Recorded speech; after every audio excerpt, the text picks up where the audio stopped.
Hi, my name's Afshin Butt, and I just did my first year Japanese and music, and now I'm moving into second year. When I got feedback for my first essay and I saw all the comments, at first I thought, oh gosh, I've done so many things wrong and this is what she's going to be talking about, and it felt quite, oh dear, I've got so much to work on.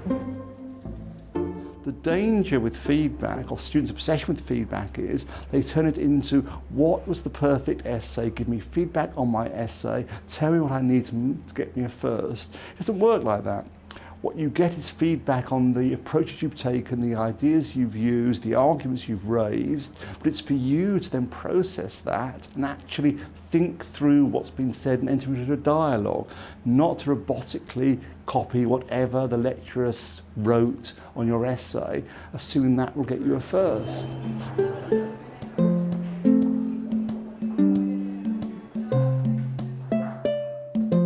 A really good example of essay feedback I got was with one lecturer who was quite a junior lecturer, and when they gave us our essays back, every single student would be invited to go and meet with them, and they talk at great lengths with you about all the intricacies of your essays, and this was like regardless whether you got a really, really good grade or like a not so good grade.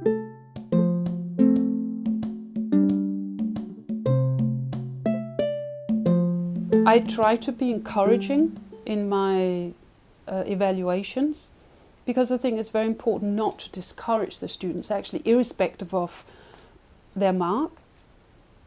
But of course, I also have to state what was less good about the essay so that they understand why they got the mark they did.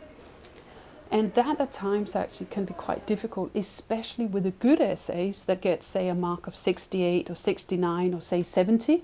One of our external examiners a couple of years ago, he said that having read a broad spread of our comments, he felt that there was a lot of positive response in the essays, but that it tended to be rather generic.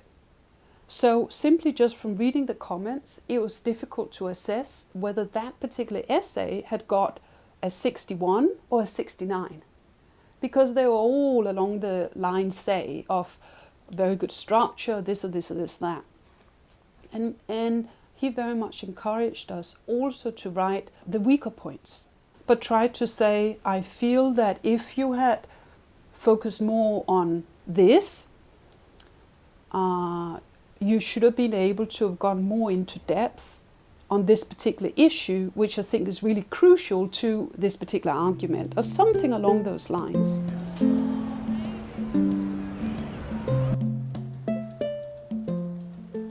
As a law student, a lot of our assignments are handed through a website or a system called Turnitin, and we also get our feedback through there as well. And usually the feedback works in the sense that on your digital copy you have it on the margins.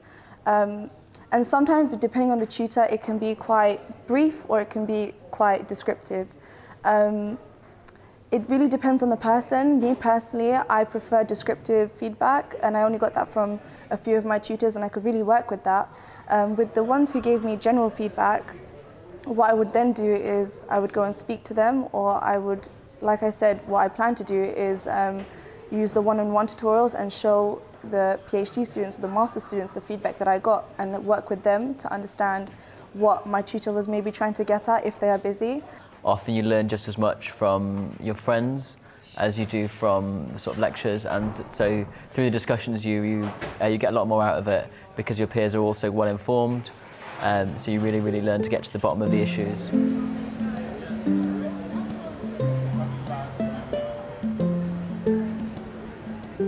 Another area of feedback students never use is the feedback from their peers when there isn't an academic around.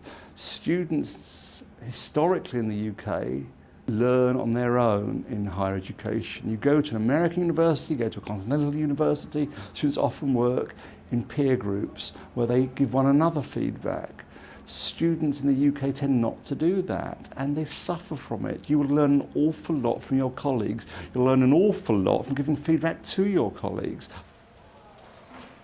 My ISP tutor, one of the things that she mentioned to me was the fact that I would just be writing down facts and they wouldn't correlate to each other. They would correlate in my mind, but reading them, somebody else reading them, they wouldn't actually correlate. They wouldn't flow from one fact into another to become a coherent paragraph. So this is an element that we worked on. So to me, as long as the feedback is telling me exactly what they see and how it can be rectified, I love it. I love feedback.